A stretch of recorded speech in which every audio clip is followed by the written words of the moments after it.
নমস্কার বন্ধু, আমার চ্যানেলে সকলকে জানাচ্ছি স্বাগতম। আজকের ব্লগটা আরম্ভ করছি আমি এখান থেকে। বাজে এখন সকালে 7:15। সমস্ত কাজ কমপ্লিট। আমি একটুখানি রোদে বসেছিলাম ওইখানটা পিঠটাতে, জানেন, চুলটা ছেড়ে দিয়ে একটুখানি বসেছিলাম। ভাবলাম প্রত্যেক দিন ড্রায়ারে শুকনো করাটাও ভালো না, একটুখানি রোদে বসাও ভালো। যাই হোক, হাফ মতন শুকনো হয়েছে, চলে এসেছি ঘরের ভিতরে। জলটাও এসে গেছে, ওদিকে জলটা ভরছি। আর মা গেছিলো সকালবেলা এই যে বাস স্ট্যান্ড, নিয়ে এসেছিলো লাউ। অনেক দিন হলো আমাদের লাউটা হয়নি, লাউ তরকারিটা হয়নি, ওই জন্য আজকে নিরামিষ জন্যই মা নিয়ে এসছে।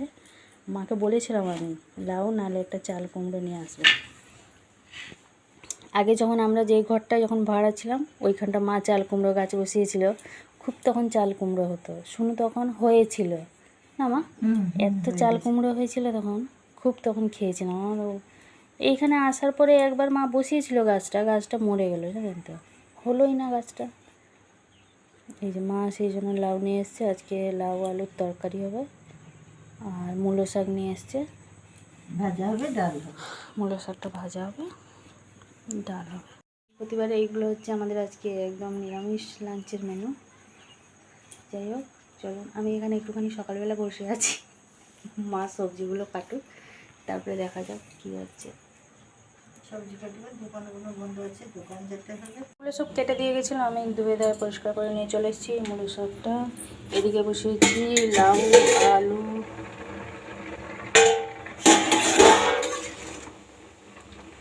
আগেরবারে বেশি সেদ্ধ করে নিয়েছি, এবারে মানে বন্ধ করে দিতে হবে না, লবণ দিয়ে পুরো বসিয়েছি, হলুদটা দিই নি।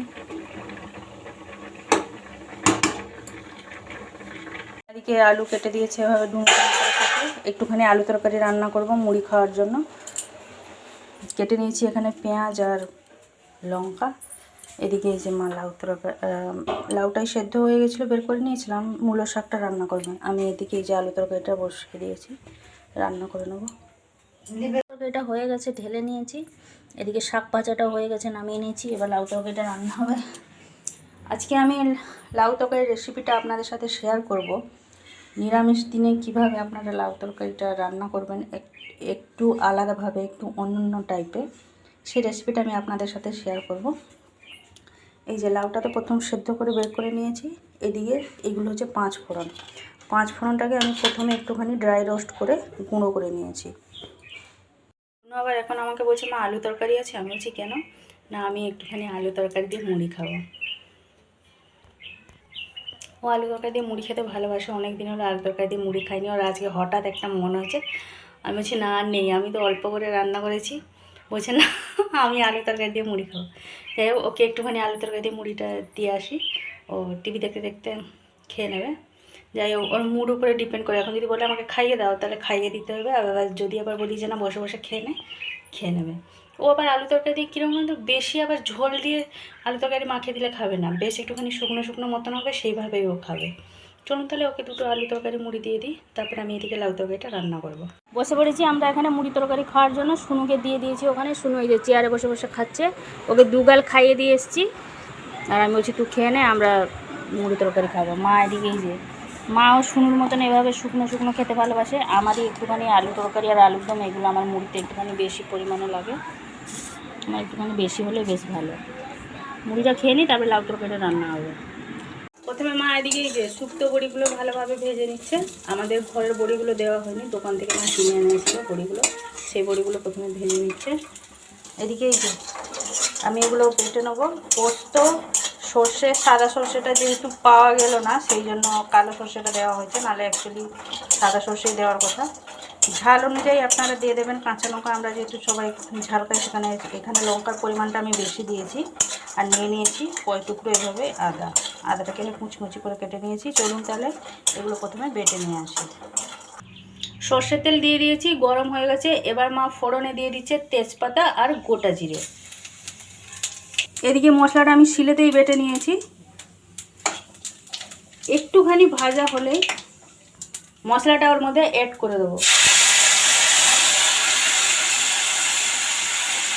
অ্যাড করে দিয়ে ভালোভাবে একটু নাড়াচাড়া করে নেব। একটুখানি মশলাটা নাড়াচাড়া করার পরে এখানে দিয়ে দিচ্ছি আমি হলুদ গুঁড়ো। হলুদ গুঁড়ো দেওয়ার পরে ভালোভাবে আরেকবারও সব কিছুটা মিশিয়ে নেব। 2 মিনিট মতন একটুখানি নাড়াচাড়া করে নিয়েছি। ভালোভাবে মশলাটা কষিয়ে নেওয়ার পরে এদিকে আমি যে ভাপিয়ে রেখেছিলাম লাউ আর আলুটা সেদ্ধ করে রাখা, সেটা এর মধ্যে অ্যাড করে দিলাম। এবার সব কিছু একসাথে মিশিয়ে নেব।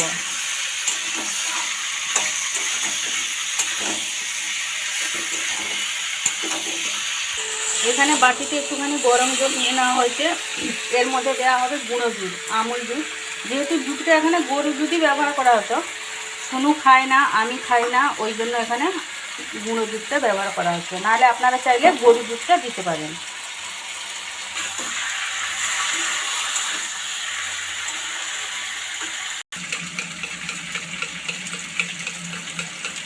গুঁড়ো দুধটাকে এভাবে চামচের সাহায্যে ভালোভাবে মিশিয়ে নেব। 5 মিনিট মতন ভালোভাবে কষানো হয়ে গেছে। এর মধ্যেই যে গুঁড়ো দুধটা অ্যাড করলাম। এরপরে দেবো যে লাউটা যে আমি সেদ্ধ করেছিলাম, যে জলটা ছিল ওই জলটা এর মধ্যে অ্যাড করব। আলাদা কোনো রকম জল আমি দেবো না। ওই সেদ্ধ জলটা সবসময় রেখে দেবেন, তরকারিটা দিলে ভালো।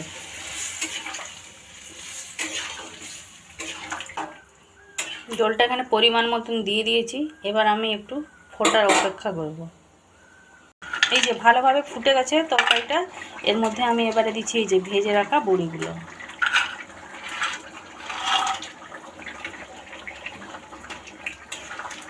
তরকারিতে কোনো রকমই কাশ্মীরি লঙ্কা গুঁড়ো বা যে কোনো এমনি গুঁড়ো লঙ্কাগুলো ব্যবহার করবেন না, কাঁচা লঙ্কা ব্যবহার করবেন, তাহলে দেখবেন কালারটা এভাবেই খুব সুন্দর থাকবে।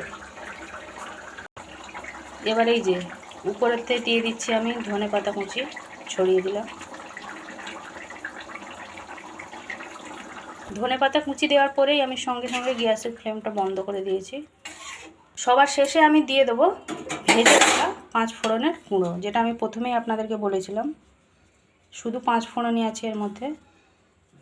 এই যে কমপ্লিট আমাদের রান্না। নিরামিষ দিনে এভাবে একবার লাউটা রান্না করে দেখবেন, আশা করছি খুব ভালো লাগবে। কেমন লাগলো অবশ্যই আমাকে কমেন্টস করে জানাবেন। এটা রান্না হয়ে গেছে, ওদিকে তুলে নেওয়া হলো। শুনু যেহেতু লাউ তরকারি খায় না, লাউটা পছন্দ না। যাই হোক, শাক ভাজাটা হয়ে গেছে আর লাউটাকে ঢাকা দিয়ে দেওয়া হলো। এবার একটুখানি ডাল হবে, মুগের ডাল একটুখানি করে নিলেই ব্যাস কমপ্লিট রান্না। এদিকে এই যে মুগের ডালটা বসানো হয়ে গেছে, ওদিকে লাউ তরকারিটা তুলে দেওয়া হয়েছে। এবার যাব আমি আমার ঘরে বিছানা তুলব। বিছানা তুলে অনেকগুলো মানে প্যান্ট জামা আছে আপনাদের দাদার, ওই আয়রন করার জন্য এখন আয়রন করবো। শুনু যেহেতু মুড়ি খেয়ে নিয়েছে, ও আর এখন ভাত ফাত খাবে না। ডালটা ঢাকা দিয়ে দিই, তাড়াতাড়ি হয়ে যাবে। হ্যাঁ চলুন এবার আমি চলে যাই আমার ঘরে। 11:15 মতন আমার এদিকে হয়ে গেছিলো। এইগুলো এখানে রেখে দিয়েছি, আলমারিতে এখনও রাখিনি। দুটো শুনু স্কুল ড্রেসও করে নিলাম। আমি শুনুকে ভাত খাইয়ে দিচ্ছিলাম, ওকে ভাত খাইয়ে দিলাম। ও সব ভাতটা খেলো না, অল্প ছেড়েছিল। যেহেতু আর কি নিরামিষ তরকারি ওনার ভালো লাগেনি, ওই জন্য বাকি ভাতটা আমি খেয়ে নিলাম। মা একটুখানি ওই বেল কাঠটা নিয়ে ওই দিকটা করে সব চিরছে, ওই ধুনো দেওয়ার জন্য সন্ধেবেলা।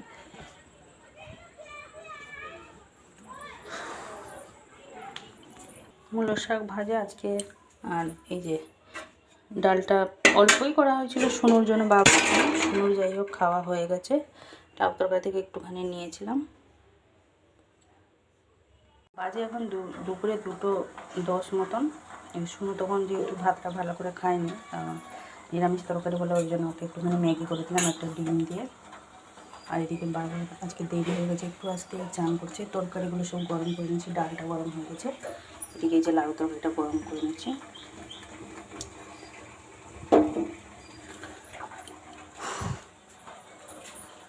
চলুন তাহলে শুনুকে দিয়ে আছে, ও খাক বসে বসে।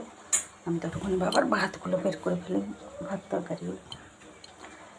2:45 বাজে, এইমাত্র এলাম ঘরের ভিতরে। বাবার খাওয়া হয়ে গেছে, বাসনপত্র সব মাজামুজি করে রেখে। এই ধাপে ধাপে খেলে না এই এক ঝামেলা, সবাই একসাথে খেয়ে নিলে বেশ একেবারে বাসনগুলো বেরিয়ে গেলো, মেজে রেখে দিলাম। ধাপে ধাপে খেলে এই সিস্টেম হয়, 3বার 4বার করে বাসন মাজা। তখন থেকে মানে বাসন মাজা হয়ে গেছে। এই মাত্র কমপ্লিট হলো, সব কিছু রান্না করে গুছাগুছি করে দিয়ে এই মাত্র এলাম ঘরের ভিতরে একটুখানি। এবার একটুখানি রেস্ট নেবো। 3টে বাজে, এখন কী রেস্ট নেবো বলুন তো? একটুখানি এদিক ওদিক করতে না করতেই সন্ধে দেওয়ার সময় হয়ে যাবে। হ্যাঁ শুরু যাই হোক আজকে 6টা থেকে পড়া আছে, 6টা থেকে 8টা। তবে যাই হোক একটুখানি রেস্ট করো। উঠলে শুধু ঘর দোরগুলো ঝাঁট দেবো, রুটি করবো, জল একটুখানি ভরবো, ফ্রেশ হয়ে সন্ধ্যা দেবো। লজেন্সটা যাই হোক করে রেখে দিয়েছি, লজেন্স করার গাড়ি নেই, লজেন্স হয়ে গেছে, কড়াই হয়ে গেছে। আর ততটা খুব একটা কাজের চাপ নেই। স্কুলটা খুলে গেলে এই টাইমটাও হবে না। ও যদি 3:20 ছুটি হয় তাহলে হয়ে যাবে 3:20, 4টায় ছুটি হলে তো আর কখন আর ঘুমানোর আর টাইম পাওয়া যাবে না। ছোটো মানে শীতকালটায় বড্ড বেলাটা ছোটো।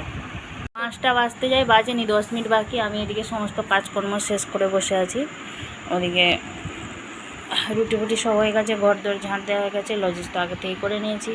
একটুখানি গাও ধুয়ে নিলাম, সন্ধে দেবো বলে বসে আছি। 10 মিনিট বসি, তারপরে সব জোগাড় যন্ত্র করবো। শুনো, আমার ঘুমাচ্ছিলো, এই ঘুম থেকে উঠেছে। তো আজকে আর ভিডিওটা বেশি বড় করছি না, আজকে আমার ব্লগটা এই পর্যন্তই। আবার দেখা হচ্ছে আপনাদের সাথে আগামীকাল আরেকটি নতুন ব্লগ নিয়ে। সবাই ভালো থাকবেন, সুস্থ থাকবেন। ভিডিওটি ভালো লাগলে লাইক দেবেন।